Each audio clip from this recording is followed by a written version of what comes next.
Hi everyone, I am Sushil Aleva from ISFM। आज हम discuss करेंगे एक ऐसी स्ट्रेटजी जो न्यूट्रल मार्केट के अंदर, फ्लैट मार्केट के अंदर जब आप बोर हो रहे हो मार्केट से तब भी आपको प्रॉफिट देगी। और स्ट्रेटजी का नाम है आयरन कंडोर। नाम आपने पहले सुना होगा, आपने हो सकता है स्ट्रेटजी लगाई भी हो, बट लगाने का सही तरीका क्या है? और अगर आप लगाने के बाद फंस जाते हैं, और जो कि ऐसा कई बार होता है कि आप फंस गए लगाने के बाद, फंसते कब हैं? जब मार्केट एक डायरेक्शन पकड़ लेती है, क्योंकि आपने तो न्यूट्रल मार्केट की स्ट्रेटजी लगाई थी। उस टाइम क्या करना है? क्या सरेंडर कर देना है? जी नहीं। तो फिर एडजस्टमेंट्स करने हैं, और वो एडजस्टमेंट्स भी हम आपको सिखाएंगे कि ये चक्रव्यूह है, इसमें एंट्री करना तो हर कोई सिखा देता है, बट एंट्री करने के बाद कहां परेशानी आएगी ये भी सबको पता है, लेकिन उसको ओवरकम कैसे करना है ये कोई नहीं बताता। चार्ट के लेफ्ट साइड में क्या हो रहा है ये हर कोई बता रहा है, राइट साइड में क्या होगा एक्चुअल प्रॉब्लम वहां है, वहां हमें सोल्यूशन देना है, वहां हमें सोल्यूशन निकालना है। तो ऐसे ही आपने देखा होगा, जो लोग मार्केट में बड़ा पैसा लगाते हैं वो ज्यादा चार्ट के पीछे भागते ही नहीं है। ये तो रिटेल ट्रेडर है जो एक एक कैंडल्स को देखता है बैठ के, या टीवी वाले देखते हैं लोगों को दिखाने के लिए।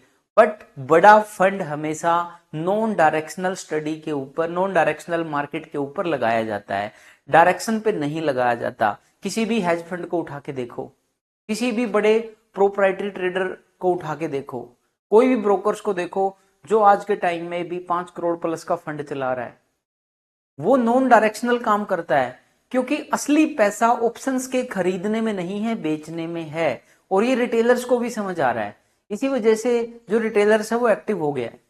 थोड़ा सा मार्केट में कंपटीशन बढ़ा है, पैसा कमाने को लेके, ऑप्शन सेलिंग को लेके भी कंपटीशन बढ़ा है, बट मुश्किल अब भी नहीं है। बायर्स का तो पैसा कमाना 90% पॉसिबल ही नहीं है, सिर्फ 10% पॉसिबल है, और वो भी तब, ये मैंने सेबी का डाटा बता रहा है, जब आपके अंदर स्किल्स है। उस 10% लोगों में आने के लिए आपको एक स्किल्स पैदा करनी होगी और आपको एक एक्सपीरियंस लेना होगा। बट उसमें भी बड़ा फंड नहीं डाल सकते, क्योंकि अगर आपने 200 रुपए का प्रीमियम पकड़ा और मार्केट 15 मिनट भी आपके अगेंस्ट गई, एटीएम के प्रीमियम हाफ हो जाते हैं। तो ये काम कैसे करें? बड़ा फंड अगर आपके पास है और आपको कंसिस्टेंट रिटर्न चाहिए, आपको ज्यादा रिटर्न्स नहीं चाहिए। बहुत सारे ऐसे लोग हैं जो कहते हैं जी मुझे बड़ा पैसा नहीं चाहिए, बस मुझे पैसा आता रहे धीरे धीरे, वो चाहिए। प्लस सेफ्टी, ऑप्शंस खरीदने में कोई सेफ्टी नहीं है, कहने को लॉस मिनिमम है। अरे जो कैपिटल है वो तो पूरा ही चला जाता है ना, तो उसका परसेंटेज देखो कितना हो गया। So all these things we have to be noticed because this is your own money, this is your hardcore money. So आज हम बात करेंगे आयरन कंडोर के ऊपर, एक फैंटास्टिक स्ट्रेटजी जो आपको एक रेंज मार्केट में रहने पे प्रॉफिट देगी। और अगर रेंज टूट जाती है, जो कि यहाँ पे दिखा रहा है, रेंज अगर टूट भी जाए तो कोई प्रॉब्लम नहीं है, उसका भी एक इलाज बनता है। आइए समझते हैं स्ट्रेटजी को। ये स्ट्रेटजी कब करनी है? जब हमें इंडेक्स में ये लगे कि मार्केट बोर कर रही है, जब हमारे स्टॉक्स भी सो रहे हैं, निफ्टी भी सो रही है, इंडेक्स सो रहा है, जैसा कि अभी देखने को मिला फरवरी 2025 के लास्ट वीक में कि इंडेक्स बिल्कुल सो रहा था। उस टाइम ये स्ट्रेटजी सबसे अच्छा प्रॉफिट देगी। कुछ रूल्स हैं इसके करने के, वो हम धीरे धीरे समझ लेंगे। और ट्रेडिंग एक प्रोबेबिलिटी गेम है, एक ही स्ट्रेटजी को 10 बार करने से आपको खुद पता चल जाएगा मैं गलती कहां कर रहा हूं।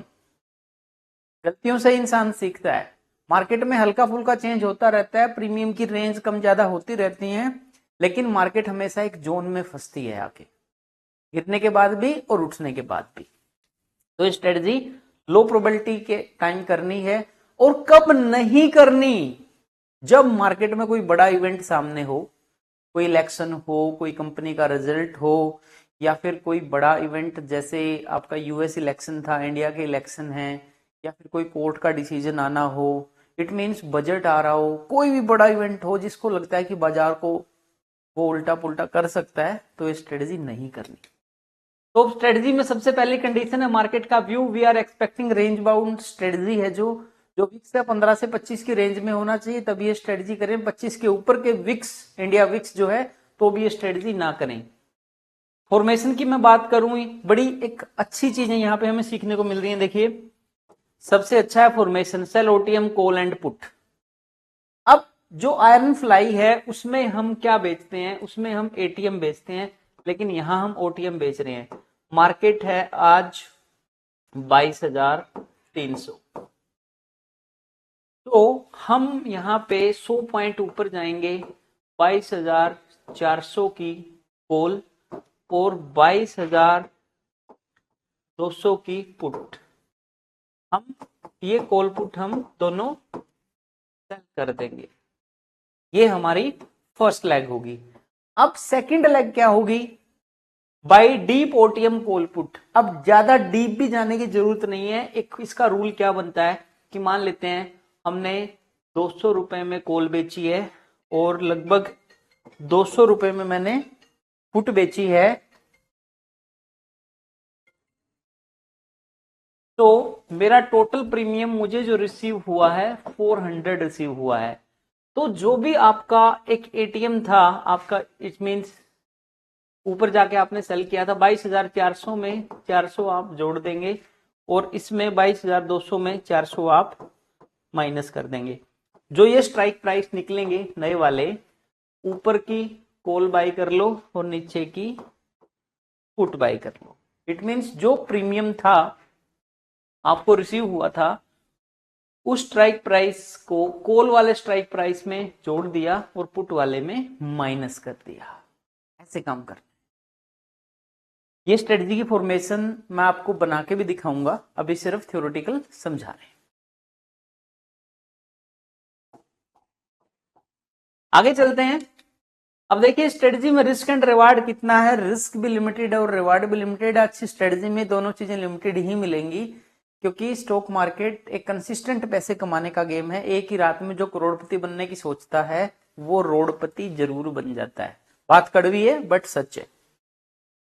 इसके बाद हम बात करेंगे कि मार्केट की वोलेटिलिटी लो मार्केट में हो, न्यूट्रल मार्केट में हो, ब्रेक इवन पॉइंट ऑलरेडी हम डिस्कस कर चुके हैं कैसे निकलेगा।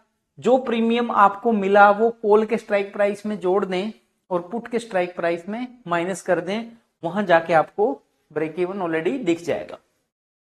अब प्रॉफिट लॉस कैसे होगा, अगर मार्केट एक रेंज के अंदर रहती है तो हमें प्रॉफिट होगा और रेंज के बाहर जाती है तो हमें लॉस होगा। तो आइए इसको थोड़ा सा प्रैक्टिकल ग्राउंड पे जाके अच्छे से देख लेते हैं, तो आपको चीजें समझ में आ जाएंगी।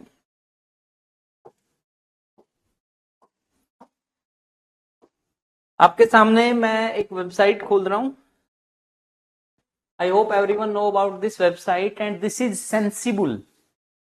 ये सेंसिबल एंजल के साथ भी अटैच हो जाता है, जीरोधा के साथ भी हो जाता है। इसके अलावा 4 ब्रोकर और भी हैं, टोटल 6 ब्रोकर्स हैं जहां पे सेंसिबल अटैच हो जाता है।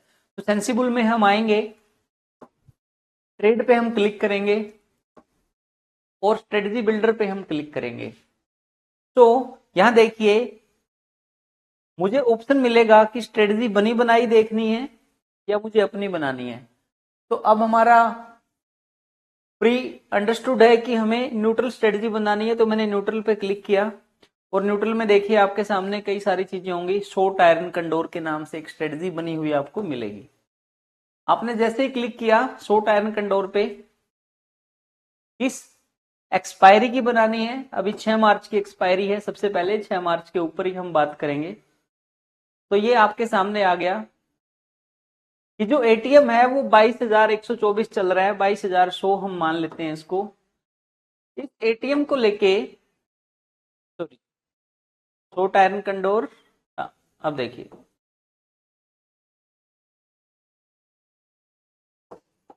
अब हमने 2 लाख को सेल किया है, 21,900 को और 22,300 को। इट मींस 200-200 पॉइंट हम लोग दूर हट गए किससे, एटीएम से। जो मेरा एटीएम था, एटीएम के 200 पॉइंट दूर हम हट गए यहां पे, और एटीएम से 200 पॉइंट हम ऊपर चले गए। तो 21,900 की पुट और 23,000 की 22,300 की कॉल को हमने यहां पे सेल कर दिया। प्रीमियम कितना मिला, ये प्रीमियम मुझे मिला है।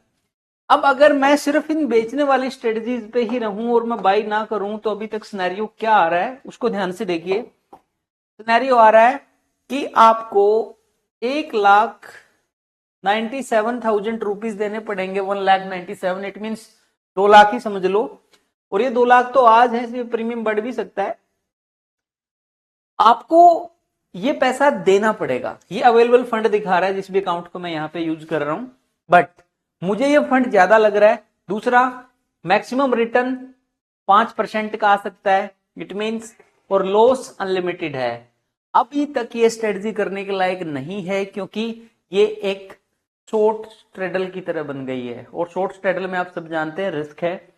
ये मेरी रेंज है 21,750 59 समथिंग, 22,441, 1.7% माइनस और 1.4% तक मुझे प्रॉफिट रहेगा। इस रेंज के बियॉन्ड जाते ही मुझे अनलिमिटेड लॉस शुरू हो जाएगा। तो मुझे ऐसी स्ट्रेटजी नहीं बनानी, मुझे सबसे पहले अपना फंड को कम करना है, क्योंकि 2 लाख रुपए की एक ट्रेड करेंगे तो कितनी ट्रेड ले पाएंगे? थोड़ा सा कम कीजिए इसको। और ये कम कैसे होगा, लेट्स सी, मैं आपको दिखाता हूं। सबसे पहले आपको जो ब्रेक इवन पॉइंट आए उनकी ऑप्शंस फिर से बाई कर लेने हैं। जैसे आपने ऑप्शंस बाई किए, अब इस प्लेटफॉर्म की खास बात क्या है कि ये 4 ऑर्डर एक साथ लगा देता है, ये खुद से आपका ब्रेक इवन ढूंढ के ले आता है। जैसे मैंने बाई पे क्लिक कर दिया तो मेरा मार्जिन यहाँ पे ओनली 75,000 रह गया। जी हाँ, 2 लाख रुपए से 75,000 रुपीज ही देने पड़ेंगे। देखिए, ये सिर्फ हेजिंग का कमाल है। और ये कहता है कि देखिए यहाँ पे मुझे जो प्रॉफिट आएगा वो 9% का आएगा, और जो लॉस आएगा वो 11% का आएगा। अभी ये स्ट्रेटजी में और इंप्रूवमेंट का रिक्वायरमेंट है, क्योंकि 3 चीजें हमें इंप्रूव करनी है, और रिस्क रिवार्ड रेशो उनमें से एक है। अब देखिए रिस्क कितना है, 11% का, रिवार्ड है आपका 9% का। इसका मतलब कुछ चीजें और चेंज करनी पड़ेंगी। वो कैसे की जा सकती हैं? जब 1:2 का रेशो हो। वो स्ट्राइक प्राइस थोड़ा सा आगे पीछे करके आप देखेंगे कि दूर का जो प्रीमियम खरीदा है वो प्रीमियम हम ज्यादा तो नहीं दे रहे, उसकी वजह से भी फर्क पड़ सकता है। तो पहला काम क्या करना है, रिस्क रिवार्ड रेशो 1:2 लेके आना है। जब तक ये परसेंटेज में आपको 1:2 ना दिखे, इट मीन्स 11% का रिस्क है तो 22% का प्रॉफिट भी दिखना चाहिए। दूसरा जो प्रोबेबिलिटी है, प्रोबेबिलिटी आपकी कम से कम 40% होनी चाहिए, जो कि अभी आपकी 59 है, प्रोबेबिलिटी खूब है। और मैक्सिमम लॉस 10,000 के अंडर में होना चाहिए, वो ऑलरेडी है। तो गाइज, इस तरीके से आपकी ये स्ट्रेटजी बनेगी। अब देखिए स्ट्रेटजी में ग्राफ क्या बन रहा है उसको समझते हैं। इस स्ट्रेटजी में ग्राफ बन रहा है आपका ये वाला, इस ग्राफ को समझते हैं। ये ग्राफ क्या शो कर रहा है कि ये जो अभी मार्केट है उसकी जो एक रेंज है, जहां जहां पे ग्रीन कलर दिख रहा है, इस ग्रीन कलर में अगर बाजार रहेगा तो आपको प्रॉफिट आएगा। अगर इस ग्रीन कलर के लेफ्ट या राइट कहीं भी गया तो ये लॉस है, बट ये लॉस जो है वो अनलिमिटेड लॉस नहीं है, लॉस लिमिटेड है। तो हमें एक्शन क्या लेना है, बेसिकली हमें एक्शन ये लेना है कि अगर मेरा जो मार्केट है वो इस पॉइंट पे चल रहा है, अगर वो राइट साइड में आता है, यहां पे टिक करता है, तो भी मेरी एक एडजस्टमेंट आ जाएगी, और अगर लेफ्ट साइड में टिक करता है तो भी मेरी एडजस्टमेंट आ जाएगी। तो उससे मुझे बचना है, उससे मुझे बचना है। मैं एक बार रीसेट प्राइसेस करूंगा और रेडी रीसेट कर देता हूं। मैं थोड़ा सा ग्राफ हिल गया, फिर देखिए मैंने फिर से शॉर्ट आयरन कंडोर कर दिया, और ये ऑटोमेटिक आपका उठा लेगा प्राइसेस वगैरह। तो यहां पे हम थे, मुझे एक्शन कब लेना है एडजस्टमेंट को लेके? अगर यहां पे बाजार आता है तो मुझे एक्शन लेना है, यहां पे बाजार आता है तो मुझे एक्शन लेना है। अगर इसके बीच में रहता है तो ये जो प्रीमियम की एक लाइन है, ये कुछ ऐसे ऊपर उठती रहेगी, ऐसे ऊपर उठती रहेगी, जितना ऊपर उठेगी उतना ही आपको फायदा आता रहेगा। तो इस स्ट्रेटजी में आपको कुछ चीजों का, जैसा हमने डिस्कस किया था, कि आपको ध्यान रखना है, और वो ध्यान ये है कि अगर पैसा कम है, पैसे की कोई प्रॉब्लम है, तो पहले बाइंग वाले ऑर्डर जाने चाहिए, फिर सेलिंग वाले जाएं।